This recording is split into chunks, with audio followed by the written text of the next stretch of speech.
So if you've watched any of my videos, you've probably noticed that I slur a lot of my words or I stutter when I speak. So this video I'm going to explain why I do that. So to explain why I slur and I stutter pretty frequently in my videos, we have to go all the way back to 1998 when I was born. So when I was born, I was technically dead. My umbilical cord was wrapped around my neck. This means there wasn't any oxygen getting to my brain, which shockingly enough is what you need to live. Now when I was born in Omaha, everyone thought I was gonna die. Lucky enough for me and my family, the only doctor in Nebraska that knew anything about how to revive children that had died was just leaving his last shift of the day. They got to him before he left for the night.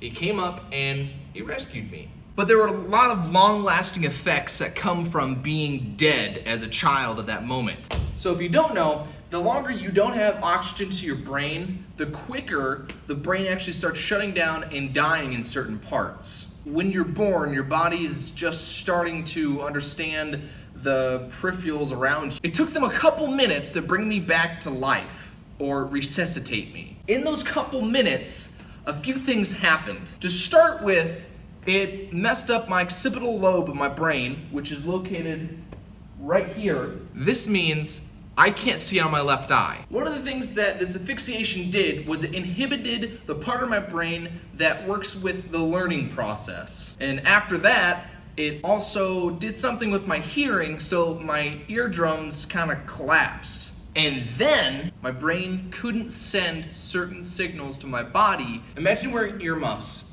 and you can't hear everything people are saying, but what you can't hear is very muffled.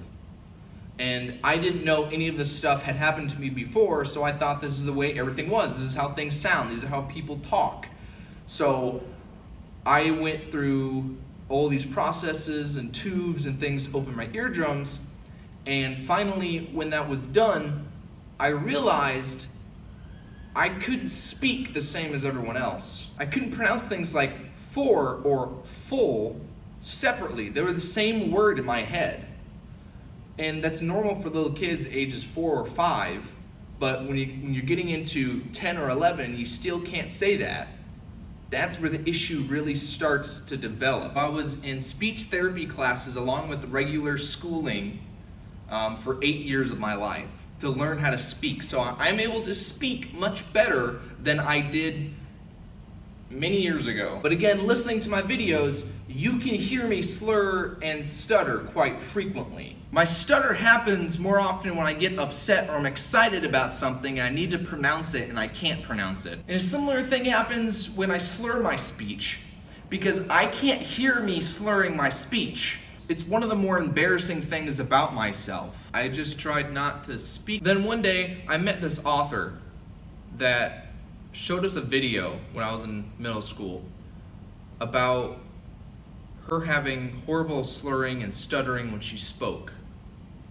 And she said the way she got over it was just to keep talking. Swimming, keep on swimming, keep on swimming, keep on swimming, keep on. So I did that. I just kept talking. I found things I was interested in and people to talk to, and I just kept speaking. This led to me being able to speak more confidently and pronounce words better than I had previously. But then again, even watching my videos now, I can still see I slur, I stutter, and I sometimes can't finish my thought process. Having these disabilities when I was born, I got to see a whole side of the world that most people don't get to see. But back at the topic at hand. Because of the way I was born, I couldn't hear correctly, I couldn't speak correctly, and I can't see right. Well, actually, I can see right, I just can't see left.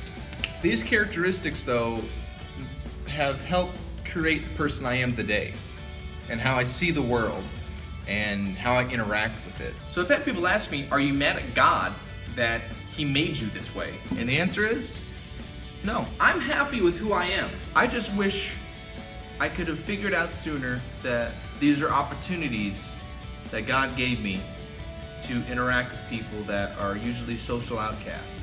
Right, well, thank you for watching this video. I appreciate you stopping by, and hopefully you learned a little bit about myself and why I kind of do some of the things I do. I'll make another video describing some of the things that these disabilities stop me from ever doing. Thank you for watching this video. Thank you for stopping by. Please leave a comment and like or dislike this video. I'd rather if you liked it, but if you did dislike it, please comment down below so I can know what I can do better in my future videos. Thank you for watching. BassCSB